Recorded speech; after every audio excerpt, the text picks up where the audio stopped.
we have to start, Sam, with what was a conversation that was heavy this entire week, and that was AEW and NXT going head to head. AEW Dynamite, their A-list show, their showcase show on a Wednesday night, and has been on Wednesday night since they started in 2019. And then NXT going head to head with them, going on a different night, just starting on a new network.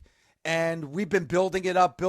Nick and I reacted to what we saw on our TVs yesterday, but I was a bit surprised, maybe even shocked by what I saw yesterday when the ratings came out for both AEW and NXT. And the conversation was the whole week was who was going to win the night, who was going to be the show that people were going to watch. And it seemed like the consensus from the nation and even the host here on Busted Open was that creatively NXT was going to win the night.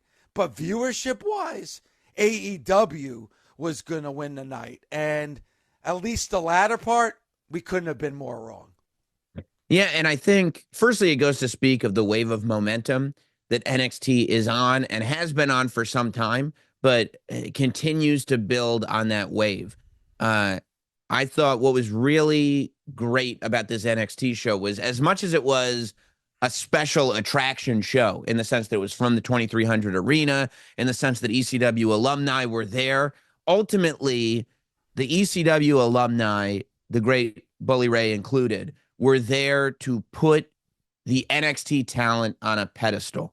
Mm-hmm. The appearance of Bubba Ray and Devon Dudley were there to not only showcase what villainous heels Ethan Page and Ridge Holland are, but also to once again say, hey, he's with us. When you put the glasses onto Trick Williams, it elevates Trick Williams. Nunzio showing up with Tony Mamaluke to help get over even more Tony D'Angelo and the D'Angelo family. Like, what you leave that show thinking is, I want to tune in next week because I'm interested in these characters that NXT has been developing. And by the way, the matches that they were in, whether it's I'm interested in the characters, which is an important part, or I'm interested, or these are cool matches, which is also an important part. I thought that opening the show with Lola Vice and Jada Parker was a huge move and tells you everything you need to know about the faith that NXT has in their product and in their talent right now.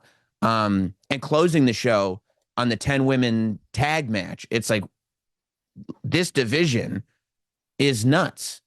And I think that's how NXT was able to do what they did. Because you're right. I mean, not only is it on a different night, but what is this, the fourth or fifth week on the CW? Like, people are still getting used to turning on whatever channel the CW is in their local market and finding it. People are still going, I used to watch the episode on whatever, on Peacock or on Hulu, and now I have to wait, is it on the CW app? I don't, but the product's strong enough that people are finding it.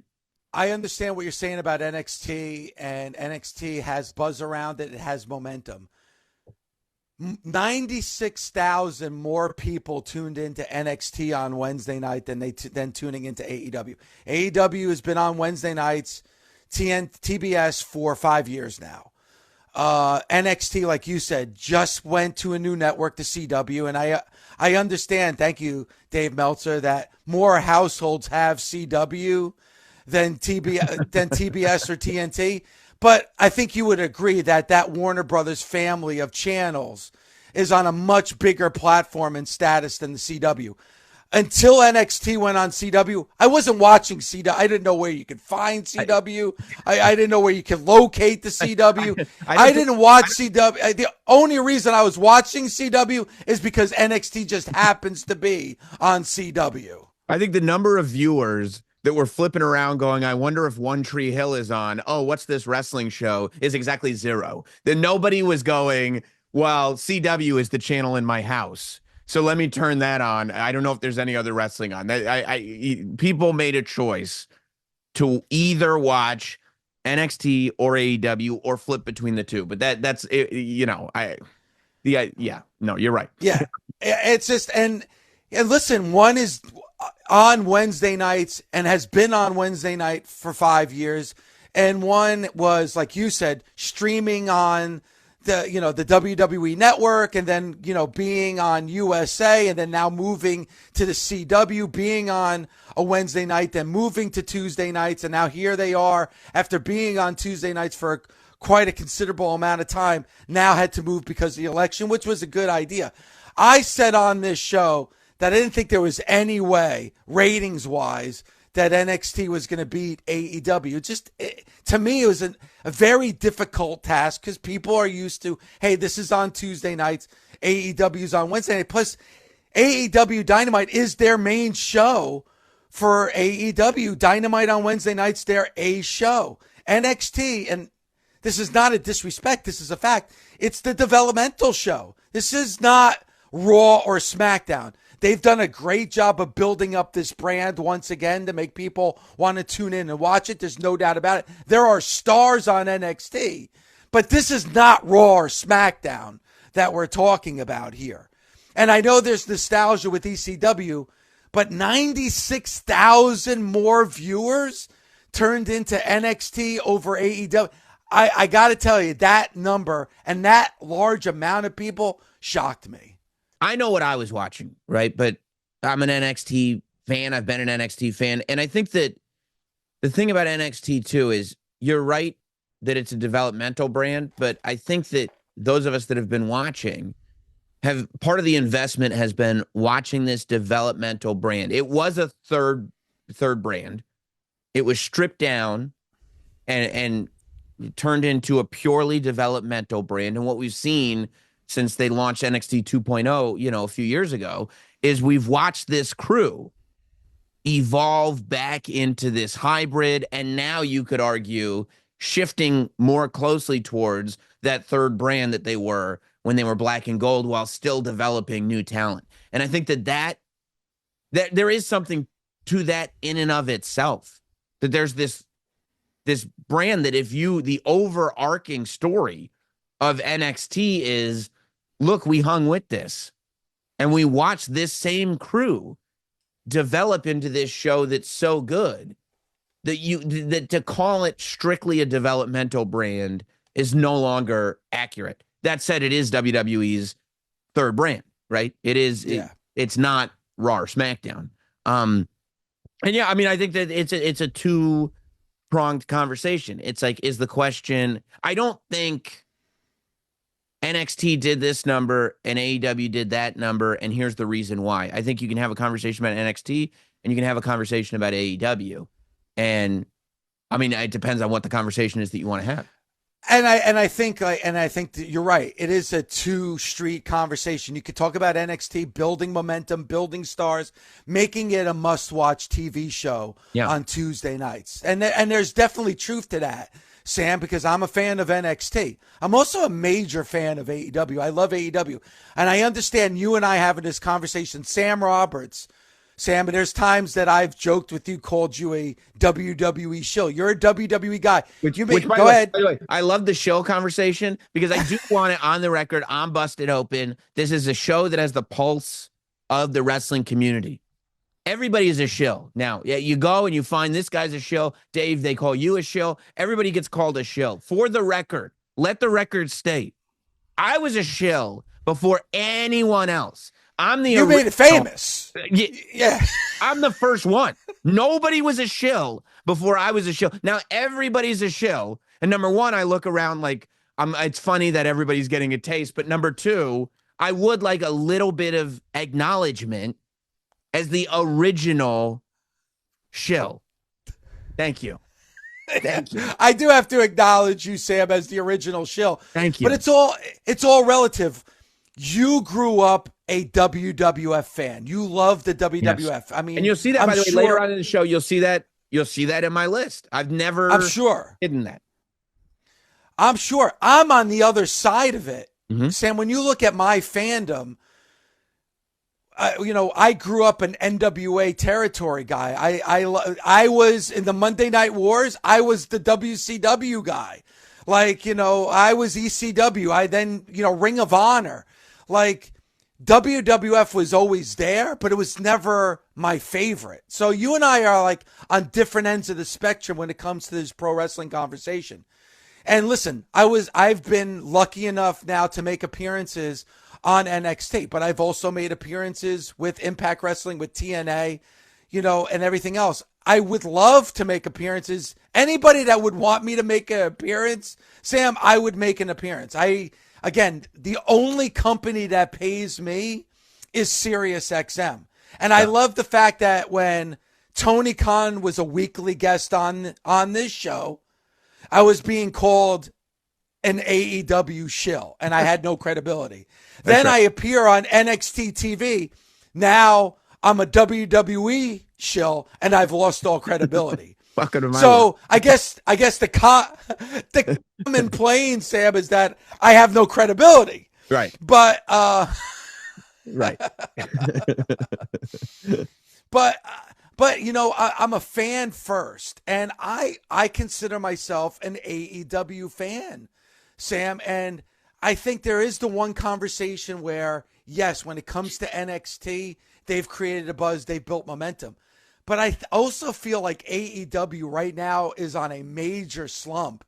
And in a lot of ways, I've been waiting for them to get out of this slump, Sam. But really, since that Punk all-out scrum, I just feel like they have not been able to get out of that slump. Your thoughts?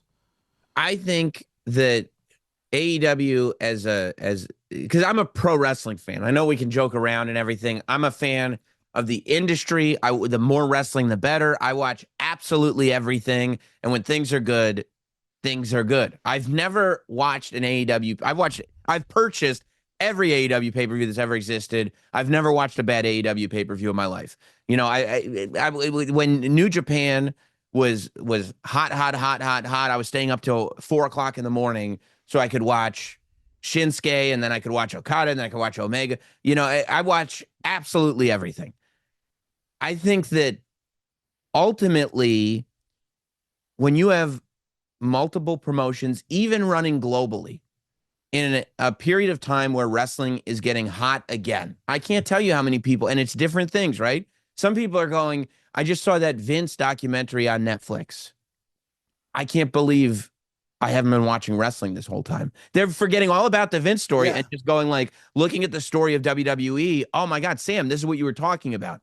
You're so right about all this. Before Cody Rhodes was on the Flagrant podcast with Andrew Schultz, who's like one of the biggest names in comedy and podcasting.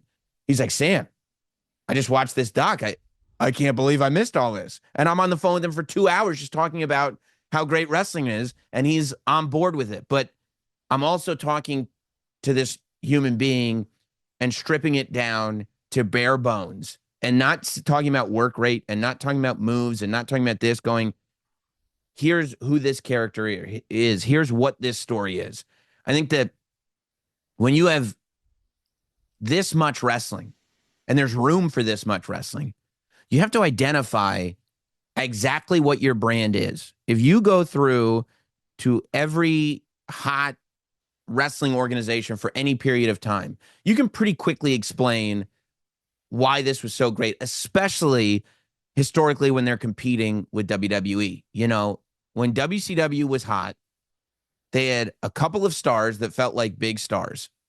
They had a great storyline in the NWO, and then they had their cruiserweight division, which was completely different from anything else that was on television.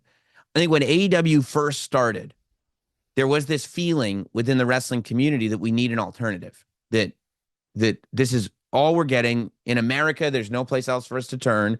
And creatively, we were feeling like we needed something different. And that's what AEW was. And similarly, they were like, and by the way, we've got, Kenny Omega, Cody Rhodes, Chris Jericho. We've got this Hangman story, the 1.5-year story of Hangman being built up. And then we've also got these great wrestling matches that you won't see anywhere else. Over the course of a few years, I think WWE recognized oh, okay, maybe we're not fulfilling the needs of fans, right? And WWE became a product that you didn't need an alternative from. WWE became a product where they had these rich storylines that felt fulfilling and matches that were good matches. You're getting good matches on WWE every single week, and you're getting storylines that you feel you don't feel insulted for investing in, and that have a payoff that 9 times out of 10 is a very satisfying payoff. And that's what you need, to me, in a story. I think as WWE has evolved as a product, when you ask, what's the brand statement of AEW? Who are they as this competitor brand? That question becomes a little bit muddled, because what defined them originally was who WWE was then. But WWE then is not WWE now. So who are they with WWE being what they are now? And that's where you need to find an independent definition of what your brand is, because you can't, there's no reason to be an alternative anymore. There's a lot to what you just said, Sam, and I really want to break this down, because I think we want to find the solution. Great wrestling is great wrestling. Mm-hmm. Listen, we are doing Busted Open 7 days a week. We want to go 24/7. The more product that's out there that's at a high level, the better it is for all of us. Mm-hmm. So I don't want to see one succeed over the other. I want everybody to succeed in this landscape. And I think there's a lot of truth to what you're saying, Sam, in this respect. Like, I remember you did one of your shows in New York City that I was lucky enough to be a guest on. And this was in 2018. And you asked me, Dave, what's the best year in pro wrestling? I said, this year, right now, 2018. This is the best year. And it was a lot of the reason why was what was happening outside of the WWE, the growth of independent wrestling, what was going on in Japan. You know, we had All In, which to me is still one of the greatest wrestling cards of all time. A show outside of the WWE selling out and having over 10,000 fans in attendance. And you just felt this wave of pro wrestling becoming cool again. And then you have New Japan and Wrestle Kingdom, and it was in to watch all that. Then AEW comes to existence, and they felt like the cool kids. It felt like they grabbed from a lot of what we were seeing on the independent scene, a lot of what we were seeing in Japan, and it was different. It was an alternative. It was cool. And just like in music, whenever you have an alternative and ever something feels cool, that's what you're going to gravitate towards. The WWE at that time was the exact opposite. It wasn't cool. It wasn't creative. There's a lot of times Bully and I would be on a Tuesday morning and we would be like, man, I dozed off during Monday Night Raw last night. Or I would say, why did they do this? And Bully would say, because. And then there was the perception of Vince McMahon being out of touch. And I think the product kind of related to what you felt about Vince McMahon. Then Vince McMahon gets pushed out. Triple H becomes head of creative. And it was a completely different mind space, Sam. And I'll never forget that SummerSlam. Like, it was the first major card it was the SummerSlam in Nashville. And it was like the first major card that, Triple H was quote unquote head of creative. And they kind of gave you everything you wanted to see. And that's in August. September's All Out in Chicago. And I remember saying on the air, the momentum is starting to shift. AEW needs to hit a grand slam at All Out in Chicago 2022. And Sam, they did. But what happened after that was the infamous All Out press conference with CM Punk, where he just exposed all the dirty laundry for everybody to hear and see. And I really think that moment, they still have not been able to recover from that moment. It's possible. I mean, I think that for anybody, the last thing that you want to do is look backwards and figure out, like, okay, what could we have done? It's like, from today, what do we do? If we want to change things, what do we change? What do we change going forward? That's kind of, to me, the only successful mindset that any human being, any company, anybody should ever have. It's like, okay, whatever happened has happened. How we got here is less important than where we're going. So, I think that if a change were to be made, I think with anything, I think you go back to the drawing board. I think it's like, okay, not what didn't make us successful, what made us successful in the beginning, what made New Japan successful in whatever it was, 2016? What made WCW successful in 1997?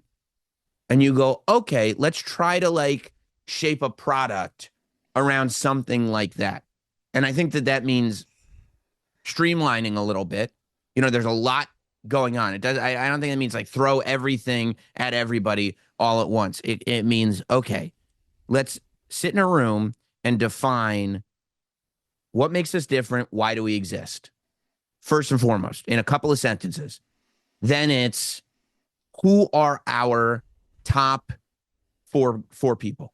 Who are the people here? Who are the top four that you're like, these are the stars? Okay, got it. What are the storylines that these stars are going to be involved in over the next year? Not next week, not how do we follow this up, not over the next year. Okay, got it. And then how do we build an undercard that develops into what can be the future of either our company or the industry at large? You know, you go back to like New Japan and you go, okay, like when you would turn on Wrestle Kingdom, part of the attraction was Kenny Omega and Okada felt like the biggest stars in the entire world when they walked to the ring. When those two, and before that, Shinsuke Nakamura felt like the biggest star in the entire world. Naito felt like the biggest star in the world for a period of time when they walked to the ring. And you had Americans up in the middle of the night watching this thing going, these are the biggest. You could come on a show like this and argue those are the biggest stars in the industry. Under it, you had good matches going on here and there. And then adding to the foundation, you had this incredibly compelling Bullet Club storyline that people were able to follow either in detail, or I think most people, especially in America, were following this Bullet Club story in very broad strokes. Because we weren't watching week to week. And people wanted the Bullet Club t-shirt. People wanted the Bullet Club hoodie. It was cool. You know, it's being sold at Hot Topic, for crying out loud. Right. I mean, when you had WCW at its best, Hogan was on top. You know, you had Goldberg building and bubbling.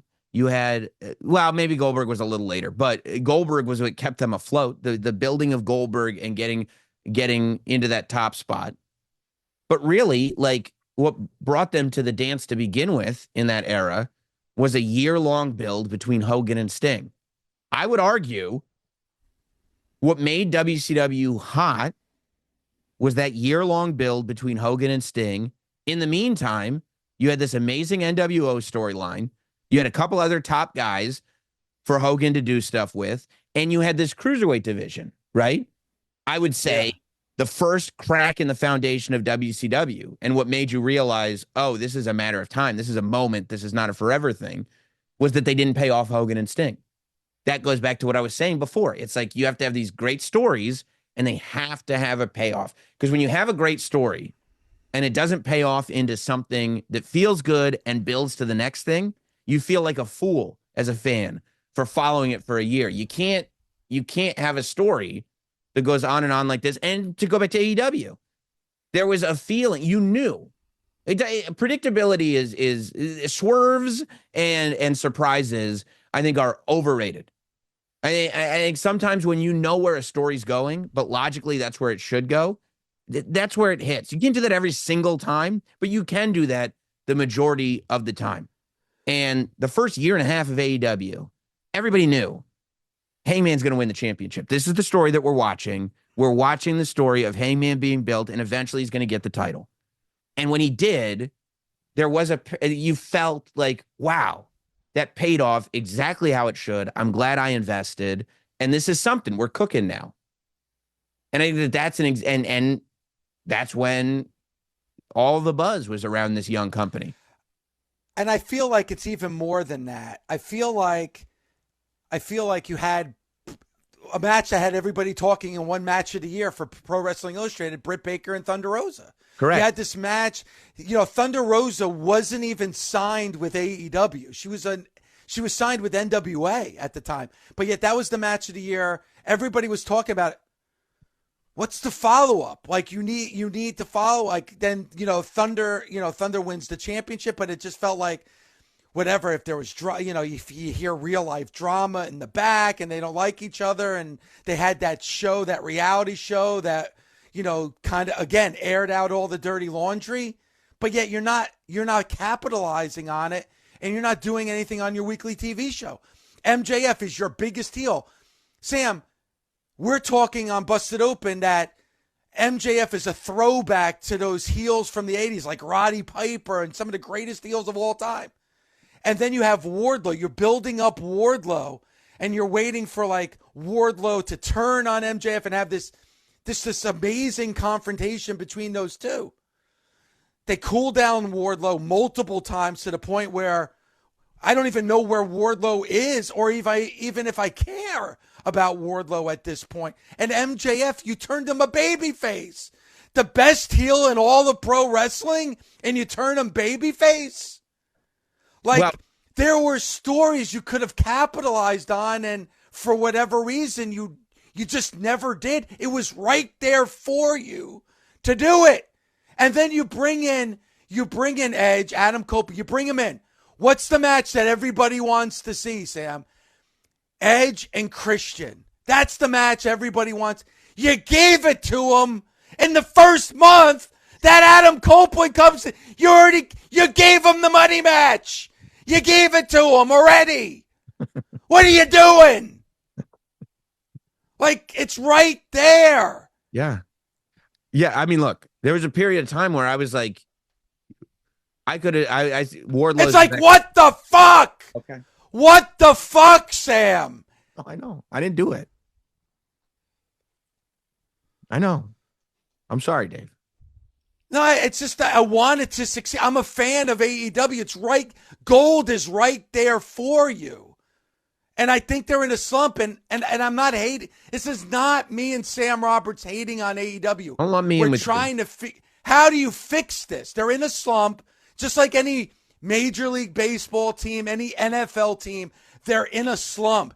How do you get out of this slump, Sam? How do you get out of it?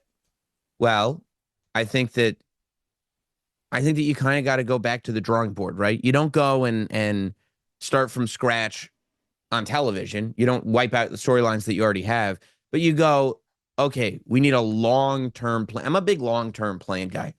I know, even in my own life, when I have a goal, I go, okay, like, what's my goal for the next year? What's my goal for the next 2 years? I don't care about these, like, you know what I'd like to do in the next week? You know what I'd like to do in the next month? Like, that's absurd. That's dumb stuff. Like, over the course of the next 2 years, here's my plan for me. That's how I exist as an adult person. Here's my plan over the next 2 years. And by the way, when you make a plan for yourself for the next 2 years, there's going to be times where you think you should switch it. There's going to be times where it's like, ooh, I want to do this. Ooh, I want to do that. But you go, no. Oh, or you go, I don't know if this is working. I don't know if this is working, because it's a 2-year thing. Yeah. But I go, no, I'm going to stick to my plan. I'm going to stick to my 2-year plan. And at the end of 2 years, if it doesn't work, it doesn't work. And that's fine. But I'm going to stick to the plan. And I think that you need to have a room full of people to go like, okay, what is the plan for the next 2 years? Map it out. Now, I'm not talking about going match by match. I'm not talking about, I'm saying this is the overarching plan over the next 2 years. Okay, now how do we get there? And as you go, Triple H had a great quote in the WrestleMania doc where he said that he thinks that creative is like GPS. You know your destination, but every now and then you go off road, and creative is your GPS that goes like, oh, okay, I know you made a turn here that we told you not to turn, but if you go down this road and that road, you can get right back on, you can get here and you can get to the same destination, right? So I think the destination is what you have to decide early on. If you're going on a 12-hour road trip, you put in your destination and click go. And then regardless of if you follow GPS the whole time, maybe it'll turn into a 14-hour drive. Maybe it'll turn into a 15-hour drive. But that machine is going to get you to where you need to go. That's why I think you need a room of people that can kind of help you get to exactly where you need to go. But what you're not changing is the destination. This is where we're going, and this is why we're going to where we're going. I think that is very much needed. I think the why of everything. If you ask why every single time you do anything, why? Can you explain to me why this is happening? And like that, have a logical explanation as to exactly why we are doing this. Then I think you start to get, and these are broad things that I think you can apply to any sort of business, any sort of professional thing. As a human being, it's just what I apply to myself. Why am I doing this? And I think once those things get built in, you can build to a more successful place. Because you're right, Dave. Like, all the elements for success are there. There's the wrestling talent that exists throughout the world right now is like neither one of us have ever seen before. And between your age and my age, a combined 150 years of watching professional wrestling. We haven't seen anything like this. Clearly, there's faith in the product because of the television deal that was just signed. It's there. Yeah, and you're only in your 30s, so imagine how old I must have been to add up to Early 150. 30s. Early 30s. And I want to say this again, like, I want AEW to succeed. Obviously, not just succeed. I want it to be must-watch TV again. I don't think right now it's must-watch TV, and I want it to be. I mean, our very own Thunder Rosa wrestles for AEW. I want this show to succeed.